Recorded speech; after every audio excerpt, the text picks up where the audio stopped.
fat reduction. So I know the title says reducing belly bloating and gut with these tips. So I got some tips for you guys. We're going to talk about what is bloating.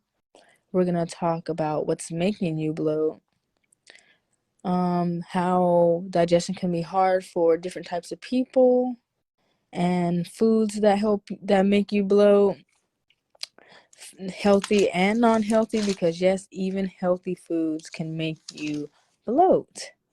Then we're gonna just talk about what's bloating versus belly fat and how to tell the difference. And then I'll give you guys just some tips on how to reduce the bloating and the belly fat. All right, so let's just let the room load in. All right, let's give it some time. I just realized this would be great if there was like some background music.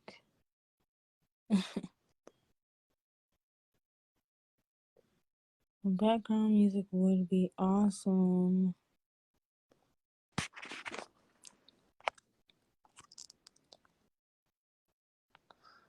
Alright.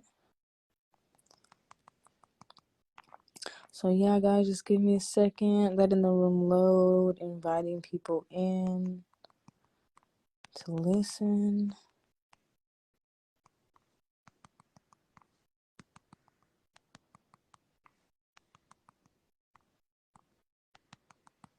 And then I'm just gonna get started.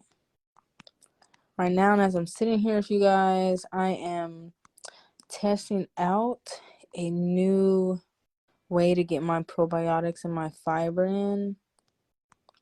And I will talk about that later, but this is day 2, and I really love this drink. Not only is it tasty, but you get your superfoods, you get your probiotics, your prebiotics, your postbiotics, some immunity, some super greens, all that good stuff, fiber, all that's in this drink.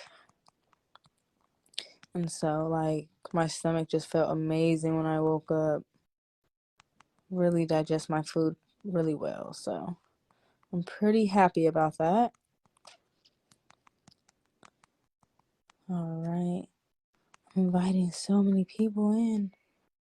Okay, nice. Okay, so I just got done inviting everybody. It's been like 5 minutes that we've been live.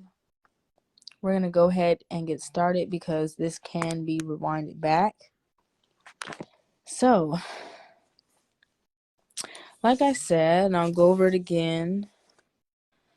Let me see if I can find some background music that's consistent. Like I said, we're gonna go over bloating and belly fat. I'm going to go over all kinds of things about those topics, and then end with giving you guys some tips on how to reduce it. Okay, so give me 1 second, guys.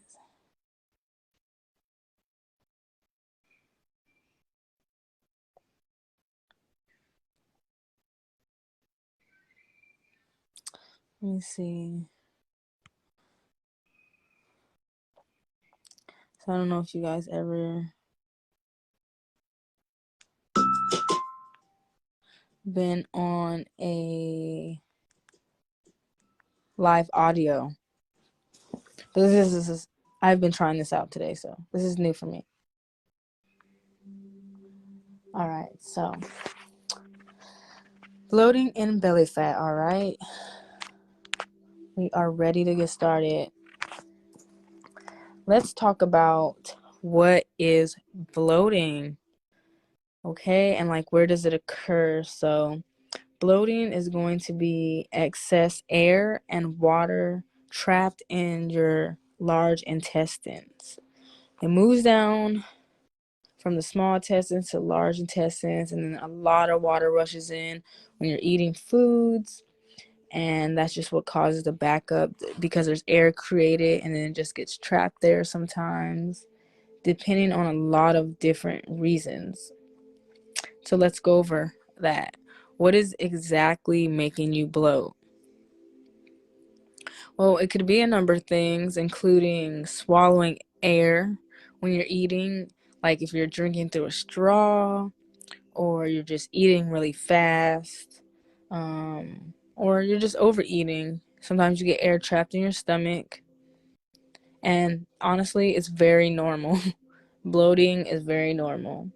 You could also be bloated because you're eating fatty foods, or eating foods that are just creating gas in your stomach because of intolerances, and maybe they're just gassy types of foods. You could also just have digestion issues, so please consult with your doctor if you have like extreme issues with your stomach. We're not talking about PMSing type of bloating. We're talking about like bloating from digestive issues. But if your stomach is really bad, consult with your doctor, of course, because you just could have, you could be lactose intolerant. You could have, not you could have, but you could be lactose intolerant. I know I am. Sometimes I think I heard Kiki Palmer say today in a live that she found out she was allergic to gluten, and when she took gluten out her diet, she was able to eat dairy again. So that's interesting. For me, dairy doesn't have too much of an effect on me, as other foods do, but I just tend not to eat it and not to try to mess up my stomach at all. So but yeah, talk to your doctor. It could be things like Crohn's disease, celiac disease, or irritable bowel syndrome, IBS, which I have. So, that could be reasons why you're not digesting certain foods on your stomach. And if those are reasons, then, there's different herbs that you can take for this and all that. But talk to your doctor, get on a plan. And I could definitely have some suggestions for people that have IBS, but anything else you would definitely have to talk to a doctor about. Okay, so let's talk about foods that make you bloat, because there's healthy foods that make you bloat. Sometimes people are trying to change their diet, they're trying to eat healthier, things like that, and they're still bloated, and they're just like, why? Well, sometimes things like cauliflower, kale, cabbage, onions, prunes, and even whole grains like can make you bloated. You can just have an intolerance to it. Or pears, apricots, apples, beans, any of those things like could just have so much fiber in it that it's messing up your stomach. So what I suggest that you do is gradually change your diet, add small doses of fruits and vegetables into your diet, and just see what, makes you feel good and what doesn't. Okay, be mindful. And then there's bad foods, of course, that make us bloat, like fatty and greasy foods, carbonated drinks, artificial sweeteners. That's definitely a big one for me. I can do artificial sweeteners, artificial flavoring, artificial coloring. I get so sick if I drink anything with red coloring in it. I don't know why, but my body cannot take it. So it's in candies, it's in drinks, anything red I cannot do. And maybe you have that problem too, so you never know. Start reading your labels of your food. That's what I suggest. And then anything that's high sodium, so things that are canned or frozen, those might have a lot, those are going to have a lot of sodium in them. Those can help you retain water, which can make you be bloated, okay? So also just filling your body with food that doesn't nourish it is definitely gonna make you bloat. So you have to eat whole foods.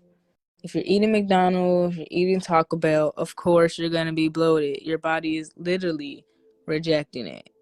And you think that being bloated or being full is the same thing. You think it's normal. And it's not. Now, I said, like, bloating is normal. You are going to bloat after you eat food because, you know, your insulin spikes. You're naturally going to retain some water after you eat, and that's okay. Okay. So let's move on. Now, how can you tell belly fat from bloating? Well, you know, if you're like on your period, you're probably bloating. If you just ate, you could be bloated. Honestly, the thing is, belly fat does not come in one day, and it does not come from one meal, guys. Okay? Belly fat comes when you eat excessively over time. So you literally have to overeat, like, often for you to gain weight, okay? For you to gain fat. It doesn't just come, okay? You're usually putting on water. You're usually holding toxins in your stomach. So don't feel guilty if you eat one big meal or if you overeat one time. Just start practicing eating more slowly and, you know, not overeating, things like that, okay? And also, you know, you guys cannot spot reduce fat. So we are going to talk about some ways you can reduce fat, okay? Because you can't spot reduce fat, but you can spot tone, okay? So you can pick the areas that you want to tone, but you cannot pick the areas where you're going to gain fat or lose fat, okay? You're going to lose fat over your whole body. And the way to lose fat is going to be paying attention to, you know, of course, your nutrition. So you have to eat less calories. You have to be in a caloric deficit. It matters, okay, about what type of calories that you are putting in your body as well because of the nutrients. All right. So eat more live food like greens and veggies, things that can grow just from being put in some dirt, okay? Eat good meat, good cuts of meat, different things like that, okay, guys? Anything that makes your body feel good. But yeah, so pay attention to your nutrition and then working out. You want to find something that makes you feel good. You want to find something that's going to make you want to wake up and move your body, okay? Sure, you can check out my workouts on my app. You can check out videos that I do, whatever. Whoever's videos it is, it does not matter. Whatever makes you feel good, do it, okay? There's all different types of ways to work out. There's not one way. So don't think that you have to be in the gym, lifting heavy weights, okay? Everybody has different body goals. Everybody has, you know, things, different ways that different workouts make them feel. So find a workout that makes you feel good mentally and physically, okay? And then you also need to pay attention to your stress levels and your hormones. All right? That's another one that's key. All right? If you're not sleeping right and different things like that, it can mess up your stress hormones, your cortisol levels, and that could literally mess up your hormones, make you all thrown off, all unbalanced, different things like that.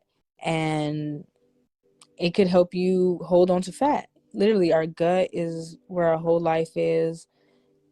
Our gut is everything. It's where our stress signals are, our adrenals, all that. So literally, just you stressing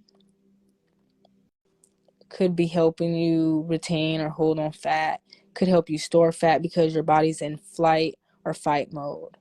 Okay, so there's different ways to get rid of stress, meditation, herbs, all kinds of things. Do something that makes you feel good. That's why I like exercising. It makes me feel good. It helps me relieve some stress, stress on my body, stress on my mind, which helps me keep my hormones balanced. Okay. Now let's go over some tips. real quick. So pretty much, you guys, if you want to get rid of bloating, all right, number one, you're going to have to practice more mindful eating. Eat slow, pay attention, chew your food all the way so you trap less air. And just, don't overeat. Try to eat until you are content and not full. Okay, that is key. Just eat till you're content. You don't have to be stuffed. You can always go back for more. Okay, so remind yourself of this. And if you can't, try to hide your food, but there's always more. Okay. Number two, notice what food intolerances you have. I say that, keeping a food journal would be key. Writing down what foods you eat and how they make you feel at the end of the night and the next day. Okay, this way you can find out what's irritating you, what's draining energy from you, what's giving you more energy, all that great stuff. Okay, guys, so this is key. This is how you learn your body. This is how you communicate better with it. All this good stuff, okay?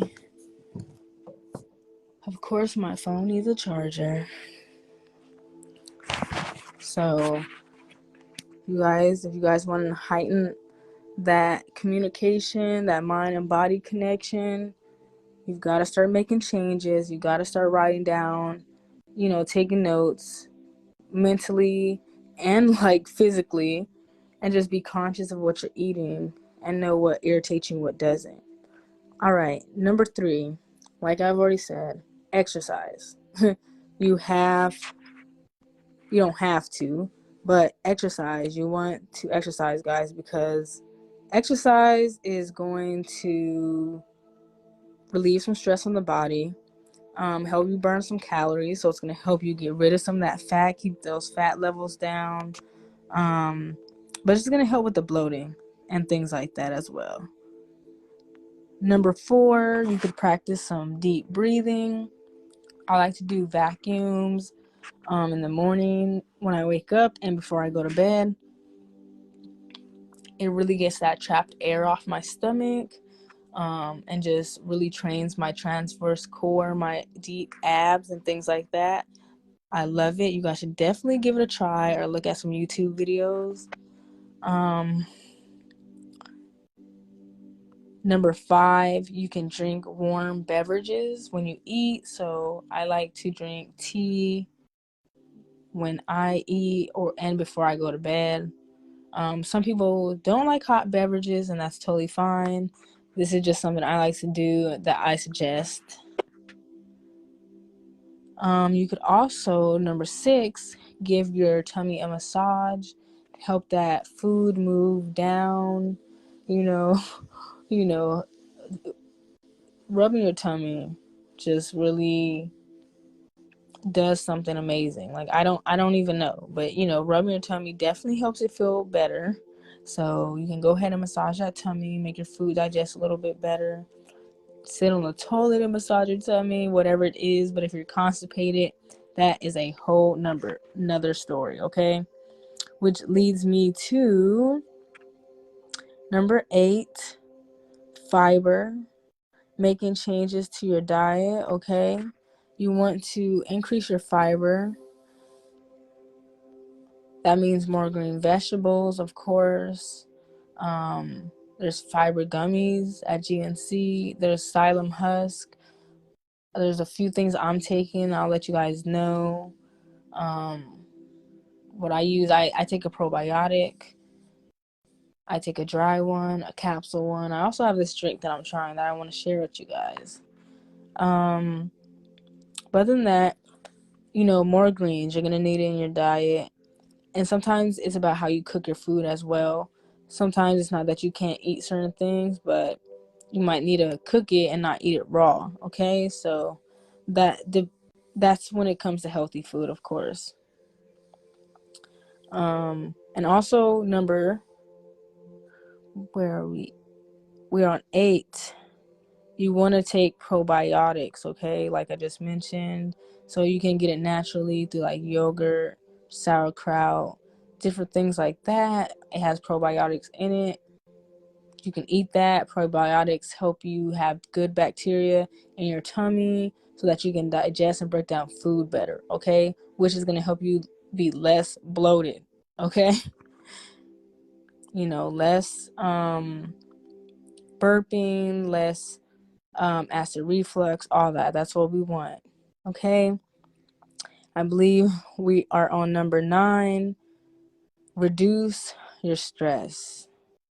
I believe I already said this, but meditate. Take herbs like ashwagandha to help with your stress levels. Rhodola. You can take some adaptogen herbs like mushrooms. Different ones. There's different ones that you can help with your stress. But naturally, naturally something that you can do every day is gonna be meditation. So take that minute, 2 minutes to 5 minutes out of your day. Sit down, close your eyes, think about what's great in your life, what you can make better, how you could be a better version of yourself, all that stuff. You deserve it. Your brain needs a break,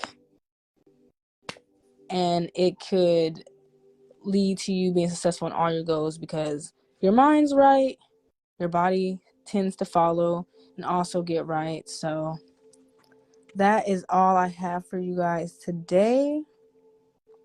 Hopefully all this made sense. If you guys have any questions and I'm just not seeing them right now, I will answer them in the comments below. Thank you guys for listening. Hopefully it wasn't too long. Actually wasn't long at all. But yeah, guys, cook at home. I just want to say this last thing. When you cook at home, you're the last person to put intentions into your food. Okay, this is why it's important. Okay, I'm not just saying like don't eat McDonald's, don't eat Taco Bell, but when you are the last person to put those intentions to your food and cook it with love, your brain sends signals to your body that, hey, I'm gonna love this food, and it digests it better just by you having a positive mindset about it. Okay, so don't try to make eating fast. Don't try to make it a thing. Make it a ritual where you actually sit down, you enjoy something nutritious, you feed your body something that it deserves, because it deserves that. It's getting you through every day. Every day it's fighting for you, okay? So give it something that it deserves, okay? Feed it something nutritious. But yes, you're the last person to touch your food when you cook it. You're the last one to put those good intentions into it. My dad used to say it doesn't matter what you eat as long as you pray over it, which I totally don't believe, but he had a point there. Okay? You put the right intentions. You never know, those people on the back cooking food. First of all, they're putting all kinds of sweeteners, extra flavor, extra artificial stuff when you could be at home seasoning things yourself, right? Putting the vegetables in it that you want, all that good stuff. Like, you're literally, when you're cooking, it's like you're making a spell. Literally, you're doing a ritual, okay? You're about to put something into your body. You're cooking up something, not only for your heart and all that stuff, but anyways, you're the last person to touch it, okay, guys? So cook at home more often so you can collect less energies and just be the best version of yourself that you can be, okay? So, and it just starts with those little things, being intentional about those little things, okay? But I appreciate you guys for joining. I feel like I've been talking a lot, so I'm gonna go now. But like I said, let me know if you guys have any questions, and I will answer them in the comments. Bye.